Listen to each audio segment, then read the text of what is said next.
जयंती मनाने के लिए एकत्रित हुए हैं, उनसे मैं रिलेटेड एक आपको प्रयोग करके दिखाने चाहता हूँ। हवा में बार होता है, मैं इस चीज का प्रयोग करूँ। ये है चीज और ये इसके अंदर फूस गुब्बारा और ये फुला हुआ बैलून। हम फुला हुआ बैलून में इसमें लगा दूंगा।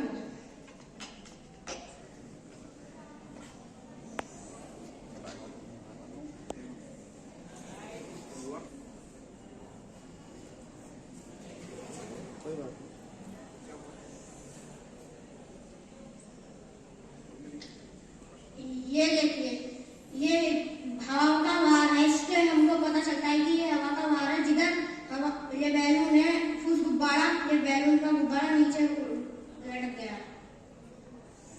मनाने के लिए एकत्रित हुए हैं। इसी के उपलक्ष्य में मैं इनके बारे में एक लघु कथा प्रस्तुत करना चाहती हूँ। जगदीश चंद्र बसु को रेडियो के प्रथम आविष्कारक तथा पौधों में जीवन इसके नाम से भी जाना जाता है। जगदीश चंद्र बसु जी को बचपन से ही पेड़ पौधों के प्रति विशेष रुचि थी। जगदीश चंद्र जी क्या पेड़ पौधे भी हमारी तरह ही हर चीज को फील करते हैं जो हम सब फील करते हैं। उनकी माता जी ने कहा, हाँ बेटा, पेड़ पौधे भी इसी प्रकार होते हैं जिस प्रकार हम अपनी हर चीज को महसूस करते हैं, वो वही क्रियाएं करते हैं जो हम क्रियाएं करते हैं। तो इन्होंने मन में सोचा कि मुझे दुनिया के सामने ये लाना है कि पेड़ पौधों में भी जीवन होता है। तो पहले तो इन्होंने बहुत प्रयोग किए और चीजों के लिए इन्होंने प्रयोग किया था, मगर इनका नाम आगे नहीं दिया गया क्योंकि उस टाइम भारत में अंग्रेजों का शासन था। तो इटली के वैज्ञानिक को नोबेल पुरस्कार दे दिया गया। तो उन्होंने सोचा कोई बात नहीं, मैं अब हार नहीं मानूंगा, मैं अपने प्रयोगों को सफल करके दिखाऊंगा और भारत को भी नोबेल पुरस्कार दिलाऊंगा। तो उन्होंने बहुत प्रयास किया। तो फिर एक बार पेरिस में सम्मेलन हुआ था, उसमें सारे मतलब महान वैज्ञानिक आए थे। तो उसमें जगदीश चंद्र बसु भी गए। तो जगदीश चंद्र बसु जी को मतलब ये नहीं पता था वहाँ पर कि प्रयोगों के लिए सामान कहाँ पे मिलता है, मतलब मेडिकल्स के बारे में नहीं पता था कि कहाँ पर है। तो जगदीश चंद्र बसु जी ने अपनी मालकिन से कहा कि आप मुझे सामान मंगा दो कि जो मैं लिख के दूंगा। उन्होंने कहा, हाँ मैं मंगा दूंगी, तुम मुझे पेपर पे लिख के दे दो। तो उन्होंने ऐसे कहा, उन्होंने पोटेशियम साइनाइड की शीशी का नाम लिखा, जो कि बहुत जहरीली होती है, जिसकी एक बूंद से भी व्यक्ति की मृत्यु हो सकती है।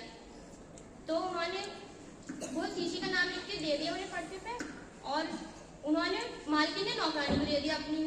तो फिर नौकरानी ने कहा कि जाओ तुम ये ले आओ। तो वो लेने गया, तो मेडिकल वाले को दिया उन्होंने। तो मेडिकल वाले ने सोचा कि मालकिन तो बहुत प्रतिष्ठित महिला है। जैसा कि आज मेरे को पूर्व थे कि हम यहाँ सर जगदीश चंद्र बसु की जयंती मनाने के लिए एकत्रित हुए हैं। मैं इस उपलक्ष्य में सर जगदीश चंद्र बसु के बारे में कुछ बताना चाहती हूँ। सर जगदीश चंद्र बसु भारत के प्रसिद्ध वैज्ञानिक थे। उनका जन्म 30 नवंबर सन 1858 में बंगाल के मुंशीगंज जिले में हुआ था। उनके पिता का नाम भगवान चंद्र बसु था। उनकी माता का नाम बामा सुंदरी था। वे पहले वैज्ञानिक थे। उन्होंने रेडियो और सूक्ष्म तरंगों की प्रकाशिकी पर कार्य किया था। वे वनस्पति विज्ञान में उन्होंने कई महत्वपूर्ण खोजें की थी। मैं अपने बारे में कि आज जगदीश चंद्र बसु की जयंती है, इसी के उपलक्ष्य में आपसे कुछ कहना चाहती हूँ। जगदीश चंद्र बसु का जन्म 30 नवंबर सन 1858 ईस्वी को मेवात सिंह, जिसे वर्तमान में बांग्लादेश कहते हैं, वहाँ पर हुआ था। इनके पिता भगवान चंद्र बोस उसी जिले के डिप्टी मजिस्ट्रेट भी थे। इनकी माता बामा सुंदरी थी। बोस की प्रारंभिक शिक्षा गांव में ही हुई थी। इन्होंने सेंट जेवियर कॉलेज में स्नातक की उपाधि प्राप्त की और जब ये लंदन विश्वविद्यालय में चिकित्सा की पढ़ाई करने गए तो इनके स्वास्थ्य की समस्याओं के कारण इन्हें भारत वापस आना पड़ा। जब ये भारत वापस आए तो इन्हें कलकत्ता प्रेसिडेंसी में व्याख्याता की नौकरी प्राप्त हुई। जब ये व्याख्याता की नौकरी करने जाते थे तो इनके वेतन अंग्रेजों के मुकाबले कम होता था। तो इन्होंने इस बात का विरोध भी किया, परंतु अंग्रेजों ने कुछ भी ऐसा उनकी वेतन का आगे बढ़ाने का कुछ भी नहीं करा। इन्होंने 3 साल तक अपना वेतन स्वीकार नहीं किया।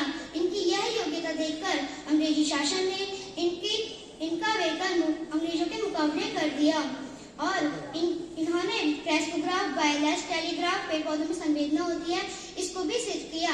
और ये भारत के प्रथम व्यक्ति थे जिन्होंने रेडियो सूक्ष्म तरंगों का पर अपना किया और इनकी मृत्यु 78 वर्ष की आयु में 23 नवंबर सन 1937 ईस्वी को हो गई थी। इसी के साथ मैं अपनी वाणी में हुआ था।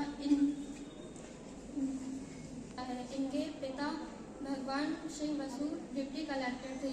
इनकी माता का नाम जयंती मनाने के लिए एकत्रित हुए हैं। यह देश के पहले वैज्ञानिक थे जिन्होंने सिद्ध किया था कि पेड़ पौधों में भी संवेदना होती है। इनका जन्म 30 नवंबर 1858 को हुआ था। इनके पिता का नाम भगवान चंद्र बसु तथा इनकी माता का नाम वामा सुंदरी बोस था। इनकी शिक्षा पहले गांव में हुई थी। यह ऐसे विद्यालय में पढ़ते थे जहां पहले मछुआरों और किसानों के बच्चे पढ़ते थे। वह अपने माता पिता के काम में हाथ भी बटाते थे। इसी को देखकर जगदीश चंद्र बसु की शारीरिक श्रम में प्रेरणा मिली। इसी के उपलक्ष्य में इनकी जो प्रारंभिक शिक्षा थी इनके पिता के द्वारा स्थापित गांव में एक विद्यालय में ही हुई थी। उसके कुछ दिनों बाद ये कलकत्ता विश्वविद्यालय में शिक्षा ग्रहण करने गए थे। तत्पश्चात ही कैम्ब्रिज विश्वविद्यालय में स्नातक की डिग्री प्राप्त कर भारत लौटे थे। भारत में आकर इन्होंने प्रेसिडेंसी कॉलेज में इनकी नियुक्ति हुई थी। ये भौतिकी के अध्यापक के पद पर कार्यरत हुए थे। ये प्रथम वैज्ञानिक थे जिनको प्रेसिडेंसी कॉलेज में भारतीय भौतिकी विज्ञान प्रोफेसर के रूप में इनको जाना गया था। मतलब उस समय ऐसा था कि भारत में कोई भी ऐसा वैज्ञानिक नहीं था कि प्रेसिडेंसी जो कॉलेज का वो बहुत मतलब विख्यात होगा। तो उसमें इनकी पहली बार हमारे भारतीय की पहली बार इस कॉलेज में नियुक्ति हुई, तो ये बहुत बड़ी बात थी। लेकिन उस समय जो ब्रिटिश शासन था तो उनके मन में विचार आता था कि उच्च शिक्षा सेवा के लिए हम भारतीय जो है योग्य नहीं है। और 1937 में हुई थी। इन्होंने विश्व तथा देश को वनस्पति में जीवन शक्ति का सिद्धांत दिया। इस शक्ति को और स्पंदन को ज्ञात करने के लिए इन्होंने क्रेस्टोग्राफ नामक यंत्र का आविष्कार किया। ये पहले वैज्ञानिक थे जिन्होंने परमाणु संरचना का अध्ययन करने के लिए माइक्रोवेव का यूज किया था। जय हिंद, जय भारत।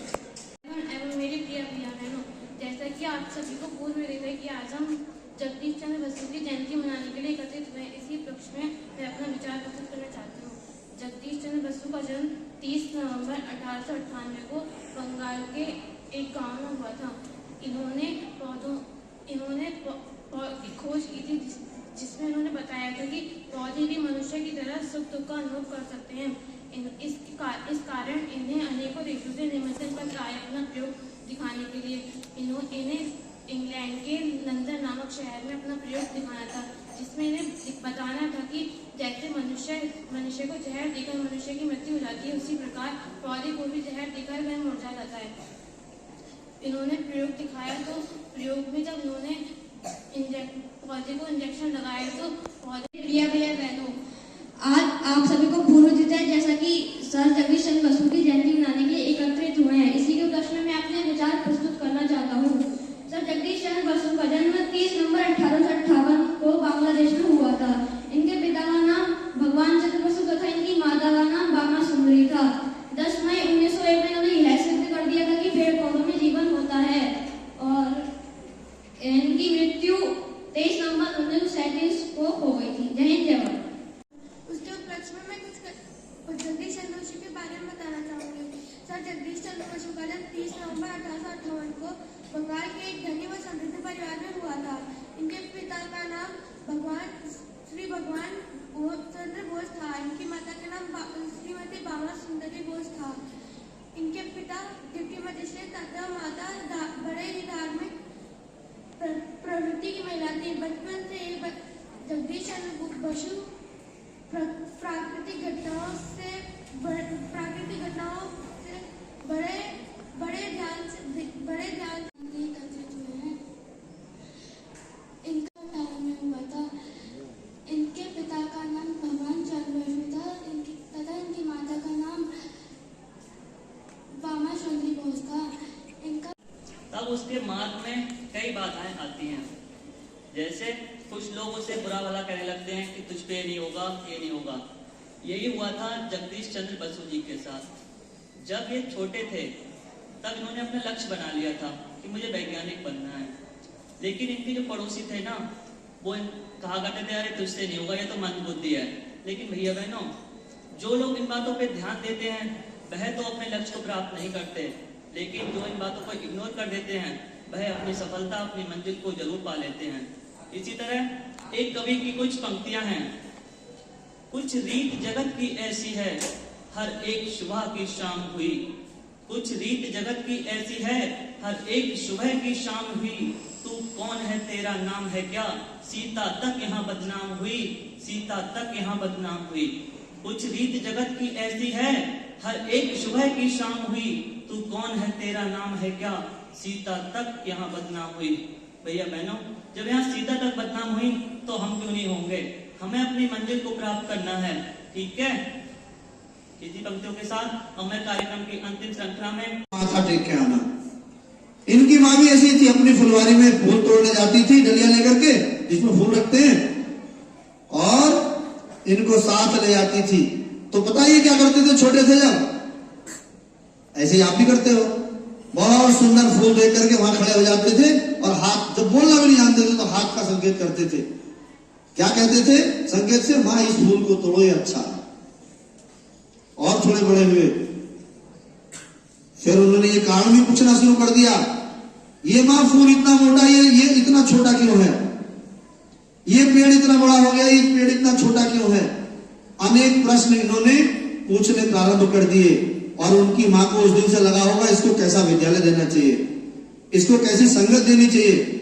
आपकी माता जी ने भी ये किया होगा कि मेरा बालक ऐसा 3 साल का, इसका एडमिशन किसी स्कूल में कराना चाहिए, इसकी रुचि के हिसाब से कहां मिल जाएगा आपको विद्यालय का वातावरण। ऐसा इनके साथ भी हुआ। कोई 30-40 साल की अवस्था में आके ये वैज्ञानिक बने, एकदम नहीं बन गए। इसके मूल में इनका बचपन था। और मैं केवल एक ही बात का संकेत करना चाह रहा हूं आपके लिए, आपका भी अभी कुछ भैयाओं का बचपना है, कुछ की बचपना बीत गया, कुछ अब जवानी की दहलीज पर पैर रखने वाले हैं। लेकिन जो बचपन में आपने सीख लिया होगा, वर्तमान में जिस माहौल में होंगे आप उस माहौल में रहकर सीख रहे होंगे। तो इस समय केवल आपको एक बात का ध्यान रखना है, आपकी सीखने की दिशा और दशा क्या हो, कौन अच्छी चीज हमें सिखा सकता है, कहां हम बैठे, कहां हमें बैठने से हानि हो सकती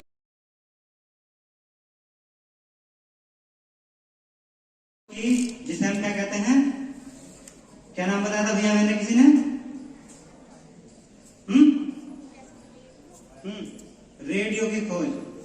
और रेडियो की खोज का श्रेय किसे गया? हाँ, खड़ा होकर बताएंगे भैया,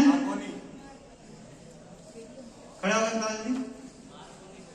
किसी को पता है इसकी सत्य की घटना क्या थी इसके पीछे? ठीक है, मैं बताता हूं।